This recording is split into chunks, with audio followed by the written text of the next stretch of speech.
اللہ سے دعا کرتا ہوں کہ اللہ مجھے اس راستے پر اور آپ کو ہم سب کو اس راستے پر گامزن فرمائے اور ہمیں اپنی زندگیوں میں وہ دن دیکھنا نصیب فرمائے جب رب کی دھرتی پر رب کا اور مصطفیٰ صلی اللہ علیہ وسلم کا نظام قائم غالب و نافذ ہوگا.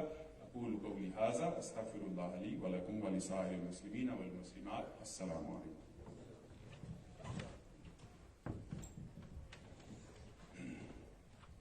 ای محمد سے وفاتو نے تو ہم تیرے ہیں، یہ جہاں چیز ہے کیا لوح و قلم تیرے ہیں.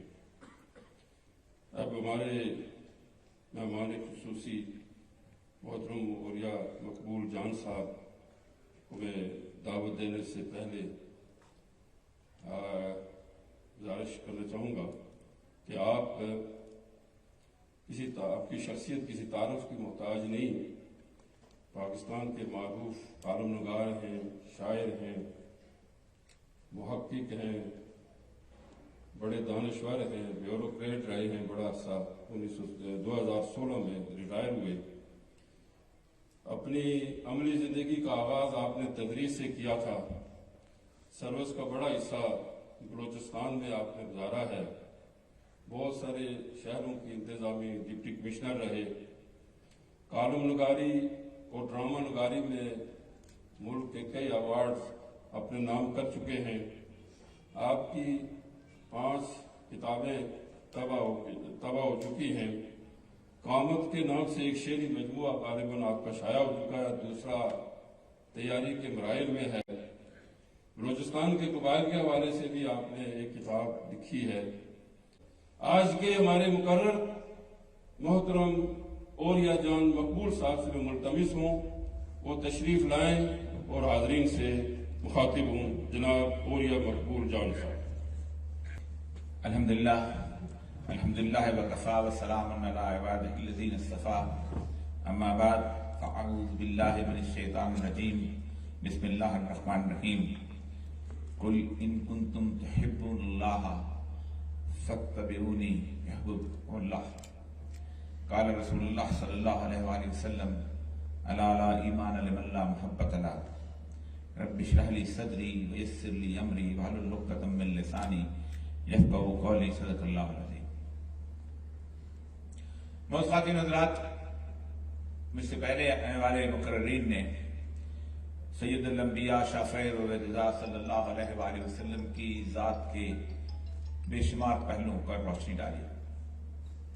انسانی تاریخ میں شاید تھی بلکہ کوئی بھی نہیں ایسی شخصیت کہ جس کی ذات کے ہر پہلو پر اتنا کچھ لکھا گیا ہو جتنا رسول اکرم صلی اللہ علیہ وآلہ وسلم کی ذات پر لکھا گیا ہے. سیرت کی کتابیں پڑھتے ہوئے اکثر اوقات شروع کے ایک باب پر جب میں آ کے رکتا تو مجھے بہت اچنبھا سا لگتا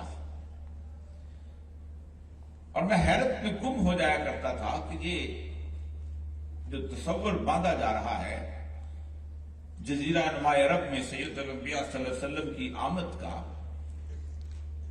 کیا ایسی کوئی ضرورت اس کائنات کو اس وقت محسوس ہوتی تھی کہ رہتی دنیا تک، آنے والی دنیا تک ایک ایسا پیغام انسانیت کو دیا جائے کہ جو قیامت تک کے لیے کافی ہو. عموماً ہماری کتابوں میں لکھا جاتا ہے کہ جب رسول اکرم صلی اللہ علیہ وآلہ وسلم تشریف لائے تو جہالت کا گھٹا ٹوپ اندھیرا چھایا ہوا تھا. ایسے گھٹا ٹوپ اندھیرے کے لیے ایک چھوٹی سی چراغ، چھوٹا سا چراغ، چھوٹی سی موم بتی کافی ہوتی ہے. وہ روشنی کو دور کر دیتی ہے اور روشنی پھیل جاتی ہے، اس پورے علاقے میں اندھیرا دور ہو جاتا ہے. لیکن سراج منیرہ تو اس زمانے میں اور آج بھی عموماً اس جوہل کو کبھی اس کو بتایا نہیں گیا کہ وہ جوہل تھا کیا، وہ جہالت کیا تھی. انسانی تاریخ کا اگر مطالعہ کریں تو 5000 سال کی تاریخ اس بات پر شاہد ہے کہ انسانیت اپنے معراج پر پہنچ چکی ہوئی تھی. آج جس ہم معاشرے میں زندہ ہیں، تاریخ دان بلکہ بہت سارے اینتھروپولوجسٹ، بہت سارے سوشیولوجسٹ کہتے ہیں کہ ہم پرانے گزرے ہوئے دور کی جگانی کر رہے ہیں. احرام مصر جس کو آپ نے اکثر دیکھا ہے، بڑے بڑے ستونوں سے بنائے گئے زبردست قسم کے سٹرکچر جو ہیں، ان کے ایک تو اہم بات جس کو آج تک عقدہ حل نہیں کر سکا کہ یہ بڑے بڑے اتنے بڑے ٹنوں والے پتھر کہاں تک اوپر پہنچائے گئے، ایک تو یہ صورتحال تھی، کون سی ایسی طاقت تھی؟ عموماً کہا جاتا ہے یہ چرخیاں تھیں اور فلکرم کی صورتحال تھی، اور ان کو لے کے جایا جاتا تھا اور بنی اسرائیل کے غلاموں کو لایا جاتا، وہ اوپر لے جاتے تھے، جو ترتیب میں آپ نے فزکس کے پرنسپل کے حساب سے مان لی. لیکن اس کو جب کاٹا گیا اور پتھر وہاں پر لگائے گئے تو سائنسدان کہتے ہیں کہ اس وقت پتہ نہیں کون سے ایسے کیمیکل انہوں نے ایجاد کر لیے تھے کہ وہ پتھر ایسے کاٹے جاتے ہیں جیسے گیلے صابن کو دھاگے سے کاٹا جاتا ہے، چھینی کا ایک نشان تک نظر نہیں آتا. احرام مصر کے اندر لائٹ سورج کی اور چاند کی اور ستاروں کی روشنیاں جب گزرتی ہیں تو باریک سے چھوٹے چھوٹے سے سوراخ ہیں، ان سوراخوں سے مختلف قسم کے کیلکولیشن حساب کتاب کیا جاتا ہے. آج بھی 5000 سال تک آنے والی جو تقویم ہے کہ سورج کس زاویے سے کہاں سے گزرے گا اور چاند کس سے گزرے گا اور مریخ کس سے گزرے گا اور باقی ستارے کس سے، امریکہ کی جو ایفیمری ٹیبلز اس وقت نقشہ ظاہر کرتی ہیں، اس میں اور اس مصر کے اس سارے اس کے اندر 1 سینٹی میٹر کا فاصلے کا بھی فرق نہیں. حیران کرنا، ابھی تک یہ عقدے حل نہیں کر، ابھی تک اس لینگویج کو ایک لفظ کہتے ہیں ڈسائفر کرنا، اس زبان کو نہیں پڑھ سکے ہمارے لوگ. پکچرس لینگویج بھی تھی، اس کے بعد کی لینگویج. اسی عرب کے ایک طرف مشرق کی سمت بابل و نینوا کی تہذیب تھی. حمورابی کے قوانین جس سے آج کے میگنا کارٹاز نکلے ہوئے ہیں، ہم سمجھتے ہیں کہ آج بھی جو یونائٹڈ نیشنز کے مختلف قسم کے وہ سورس آف لا گیورز کی صورتحال لیتے ہیں تو وہی لوگ آتے ہیں. ہینگنگ گارڈن بیبلونیا، میلوں انہوں نے لٹکتے ہوئے باغ بنائے تھے جن کے ستون نظر نہیں آتے تھے. آدمی چلتے ہوئے سمجھتا تھا کہ میں ایک ایسی جگہ پہ جا رہا ہوں کوئی جو آسمان اور زمین کے درمیان معلق ہے.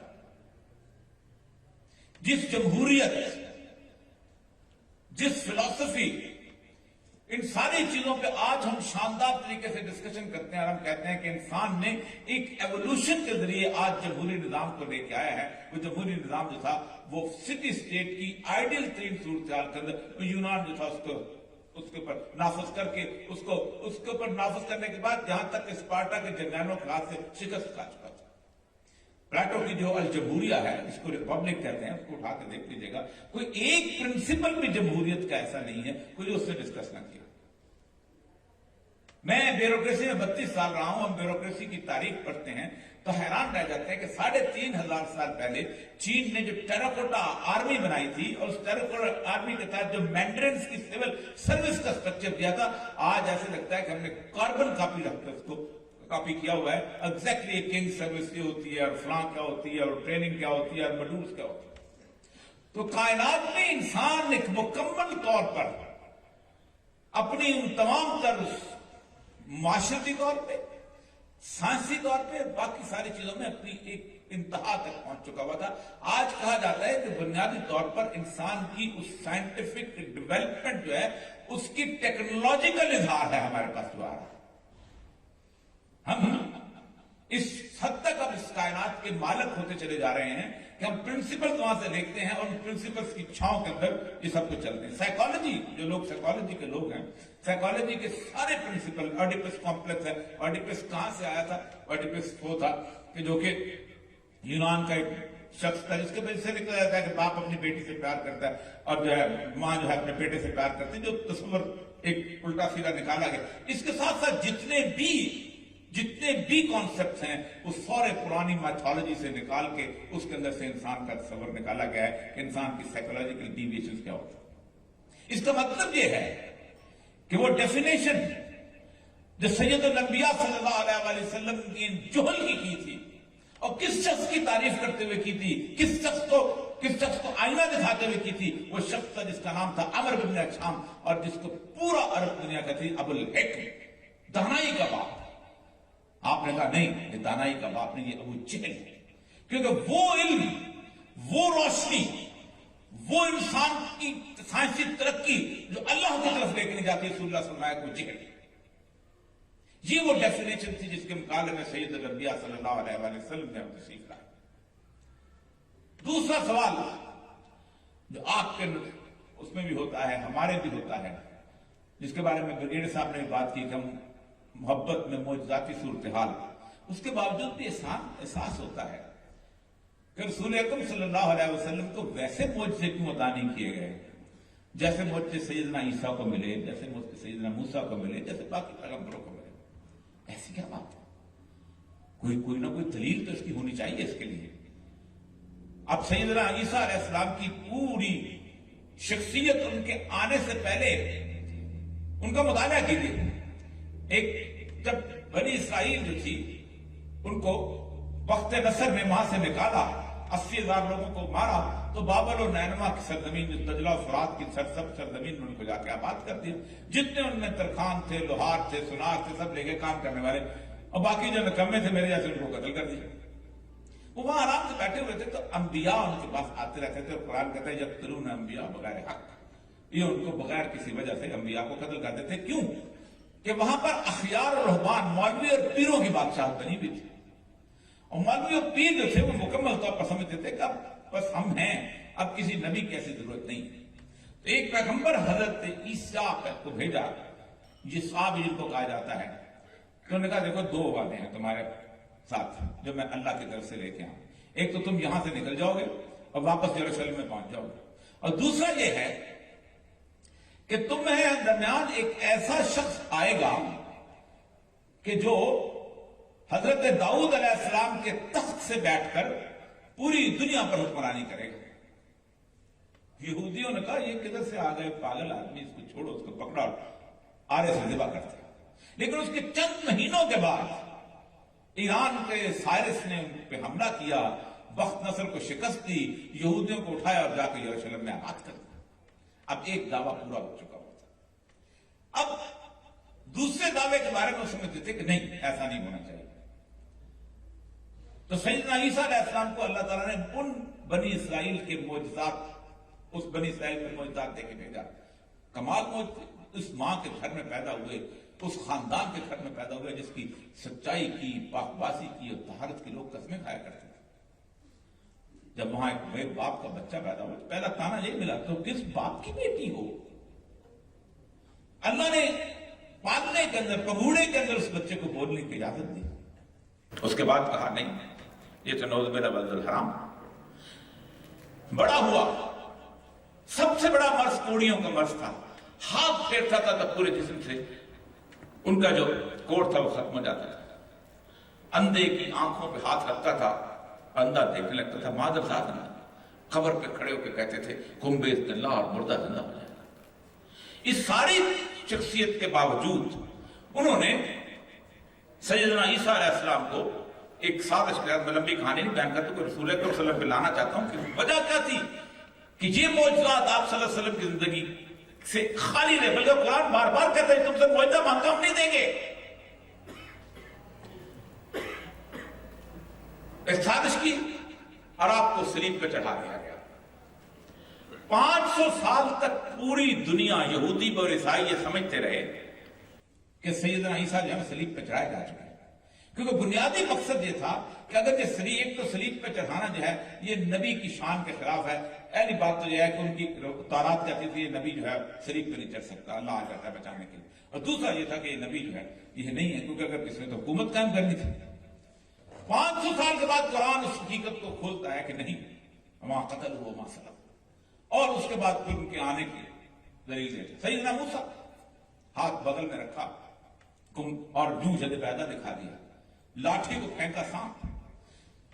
سید الانبیاء صلی اللہ علیہ وآلہ وسلم اگر اس طرح کے معجزے دکھاتے, آج میں جس دنیا کے اندر موجود ہوں ہر سیکولر کہتا کہانیاں ہیں, قصے ہیں, سب کچھ ہیں, گزرتے ہوتے ہر ولی کے ساتھ ایسا ہو جاتا ہے, وہ لوگ اس کی کہانیاں بنا لیتے ہیں. یہ کون سے ایسے معجزے؟ چونکہ کافت الناس قیامت تک تو رسول اکرم صلی اللہ علیہ وسلم کو ایک معجزہ عطا کیا آیا, اور وہ تھا قرآن پاک. یوں کھڑا ہے وہ اپنی سچائی کے ساتھ, نزل علیک الکتاب تبیانا لکل شیء, ہم نے اس کتاب کے اندر ہر چیز کو بتا دیا.